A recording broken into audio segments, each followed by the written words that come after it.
Olá, pessoal. Vamos para a nossa última aula de poema do módulo Poesia Marginal, com poemas de Horácio Dídimo, um grande poeta cearense, o meu poeta cearense favorito. Eu queria deixar uma introdução aqui, muito importante, que o Horácio Dídimo ele não foi vinculado diretamente à poesia marginal.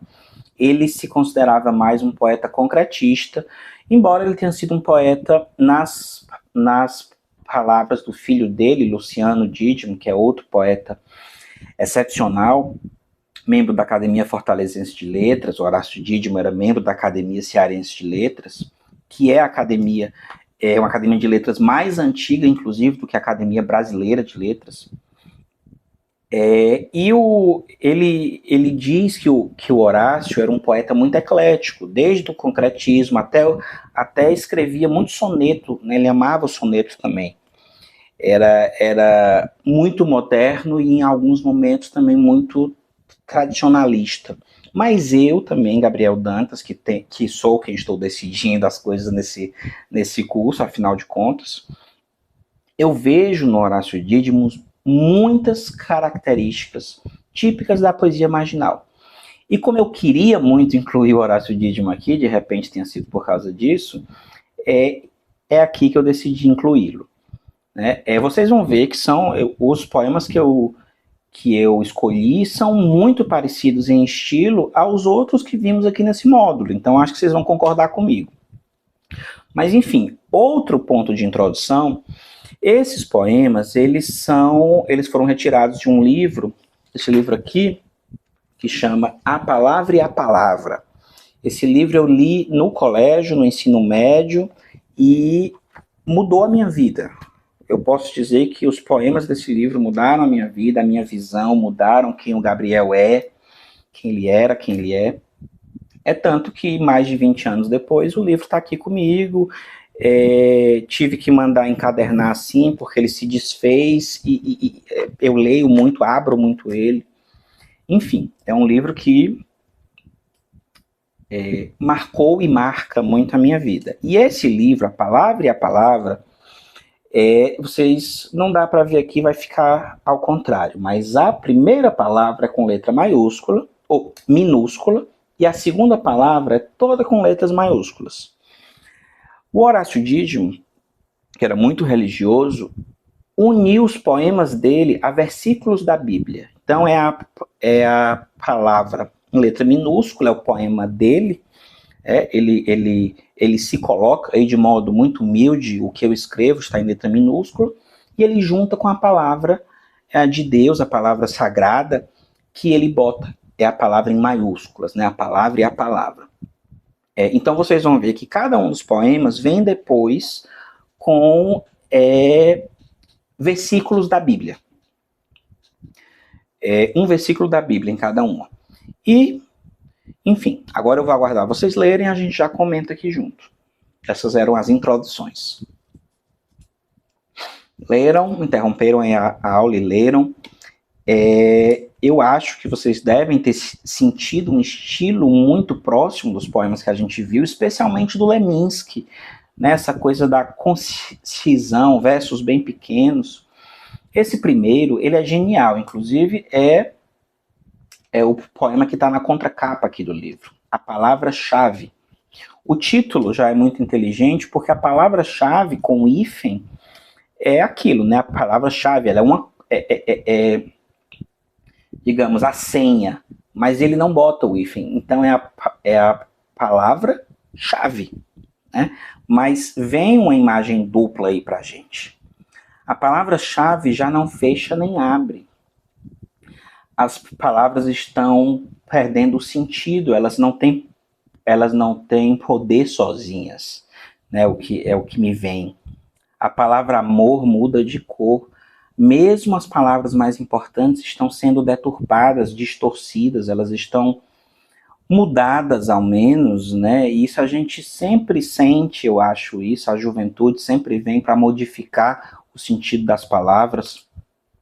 O que a gente hoje considera a forma correta de usar as palavras, há 30, 40 anos, não era. né? Então, assim, sempre a palavra vai ganhando novos sentidos. E ele diz isso de um modo muito bonito. A palavra amor muda de cor. A palavra verde amadurece.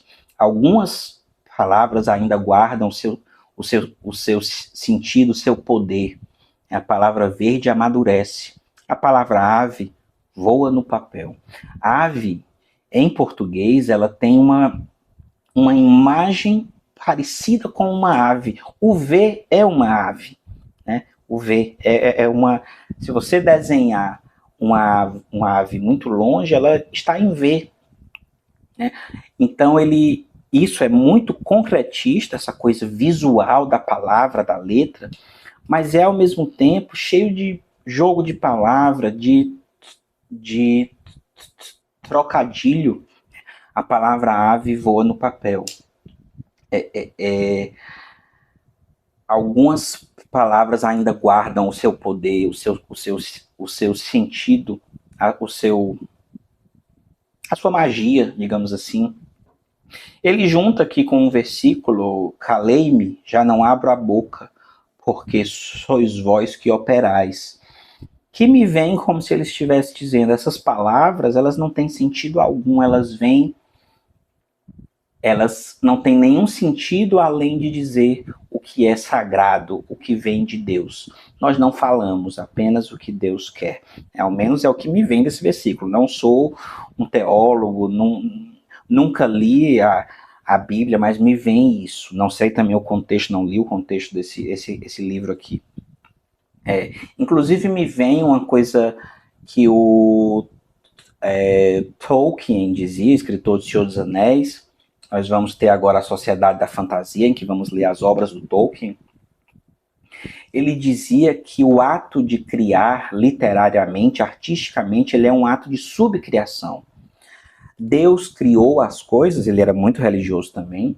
Deus criou o mundo, as coisas, as palavras, e nós apenas subcriamos aquilo ali. A gente só usa os blocos de montar que foram colocados no mundo por Deus e criamos o que a gente quer criar. Então me vem isso aqui, porque calei-me, já não abro a boca, porque sois vós que operais. Vem de ti as palavras, vem de ti as decisões, de ti a deidade, né, a divindade. O próximo poema, O Lado. O título, de novo, já dá uma chave. Quando a guerra arrebentou, todos foram para a rua gritando: de que lado estamos? De que lado estamos? Esta guerra não tem lado, anunciou o porta-voz. É uma guerra redonda e total.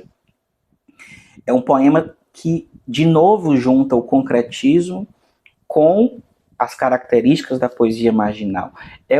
Ele é muito concretista porque ele está descrevendo uma guerra redonda e total em círculos. Os versos, eles vão dando voltas. É como se fosse uma espiral. Quando a guerra arrebentou, todos foram para a rua gritando: de que lado estamos? De que lado estamos? Esta guerra não tem lado, anunciou o porta-voz. É uma guerra redonda e total. Me vem aqui esse desespero da modernidade, né? Esse desespero de estamos nos matando, nos destruindo. Isso é contra quem? Na modernidade, os inimigos clássicos caíram, né? Hoje é difícil a gente botar uma bandeira no inimigo. Aquele é o nosso inimigo. E ao mesmo tempo estamos sempre em guerra. Sempre há mortes, muitas. Sempre há bombardeios, muitos. Como se fosse uma guerra redonda e total, sem lados. Mas ao mesmo tempo existe um porta-voz. O porta-voz de quem? Um porta-voz fala por algum poder. Se a guerra é redonda e total, se não há lados, ele é porta-voz de quem? De repente é porta-voz do poder, simplesmente, né? Mas ao mesmo tempo ele está falando a verdade. Geralmente os porta-vozes do poder não falam a verdade, aí já é uma opinião minha. E ele junta aqui com o versículo: não é contra inimigos humanos que temos de lutar, que é um complemento muito interessante ao poema, como se ele dissesse: isso que a gente está fazendo é errado. Essa matança, essa guerra redonda e total, está errada. A gente tem que lutar contra outro tipo de inimigo e não contra nós mesmos. O próximo poema, um poema que eu já recitei muito, declamei muito, porque eu tinha esse poema decorado na cabeça, hoje acho que não mais, que chama Os Fantasmas. Né? À noite, todos os dedos são dardos, todos os passos são tardos, todos os matos são cardos, todos os bêbados são bardos, todos os gatos são leopardos. Que tem muito jogo de palavra, muito bem-humorado.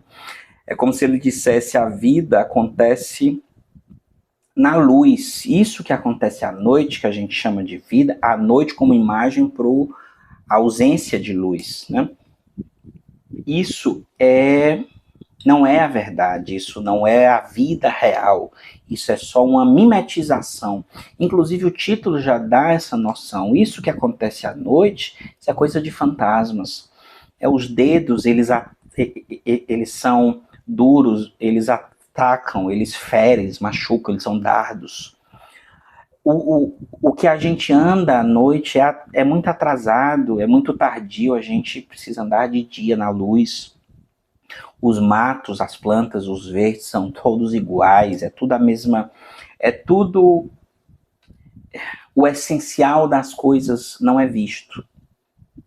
Os bêbados são bardos, de noite é cheio de grandes poetas e grandes sábios, mas à luz eles são só bêbados, eles não falam grande coisa. Eles são só bêbados. A gente está botando... Lembrando que bardo é uma imagem comumente usada para Shakespeare, né? O bardo.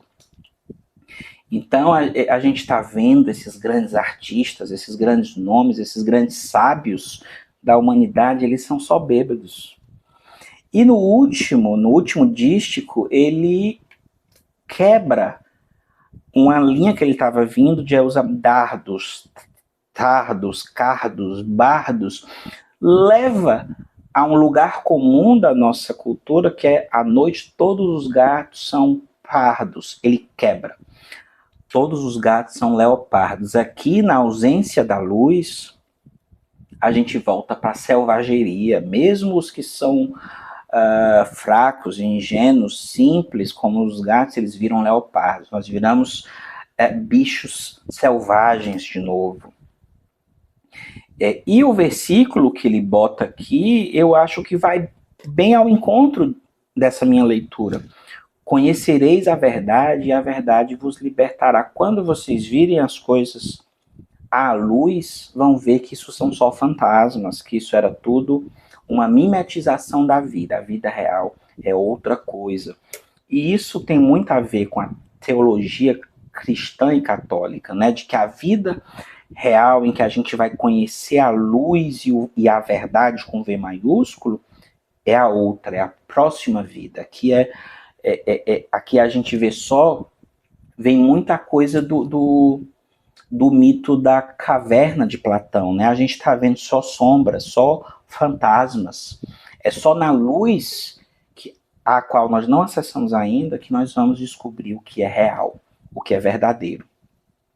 E o último poema, que lembra muito Leminski, eu acho, o poema chama Identidade, um poema muito bonito, que eu amo, que diz: um dia, com a ajuda de Deus, não haverá mais diferença entre mim e eu.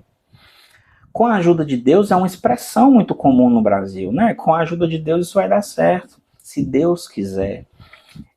Mas aqui, sendo o poeta muito, muito religioso, me vem uma ideia de que ele está usando essa expressão comum para dizer que esse encontro,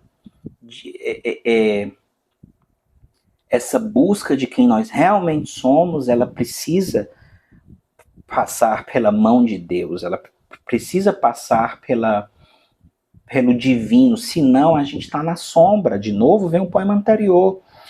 Se não for com a ajuda de Deus, a gente ainda está vendo a sombra, a gente ainda está vendo os fantasmas. Um dia, com a ajuda de Deus, não haverá mais diferença entre mim e eu. Eu vou me encontrar, lembrando do primeiro poema que a gente leu nesse módulo. isso de querer ser exatamente aquilo que a gente é ainda vai nos levar além. Essa busca do encontro entre mim e eu, que são duas palavras que significam a mesma coisa, mas que são frequentemente usadas, é claro, até porque tem um momento em que uma é correta e a outra é correta, elas não são intercambiáveis, mas ele usa isso de modo muito inteligente, com um trocadilho muito inteligente, para dizer, um dia eu me encontro comigo mesmo. E, claro, na teologia cristã e católica, vem essa coisa do um dia, quando eu encontrar, quando eu viver o despojamento mais inteiro, como disse Ana Cristina, quando eu me despojar desse corpo, eu vou me encontrar, eu vou saber quem eu sou. De novo, essa coisa, é na luz que a gente descobre quem a gente é. Isso aqui é sombra, isso aqui é a caverna, a gente está vendo o escuro. Quando eu chegar na luz, não haverá mais diferença entre mim e eu. Muito inteligente. E ele vincula esse poema com porque é Deus quem, segundo o seu beneplácito, realiza em vós o querer e o executar. Se você quer chegar nesse momento de encontrar quem você é, você precisa da ajuda de Deus. Realmente confirma, digamos assim, pelo menos a possibilidade de que esse segundo verso, com a ajuda de Deus, é exatamente isso. Não é só a expressão comum brasileira, com a ajuda de Deus. Não. Para isso acontecer, você precisa encontrar Deus e precisa da ajuda dele. Eu amo esses poemas, eu amo esse livro. É isso, pessoal. Esse foi o nosso módulo de poesia marginal. Estamos chegando ao fim da segunda edição da Confraria. Nós só temos mais um módulo, que vai ser a poesia popular nordestina, que vamos ver semana que vem. E aí, encerramos esse programa. Ele tem sido maravilhoso para mim. Eu descobri muita coisa nova, foi muita pesquisa, foi muita leitura. Eu espero que vocês tenham gostado até aqui. Vamos continuar para o nosso último módulo. Vamos lá.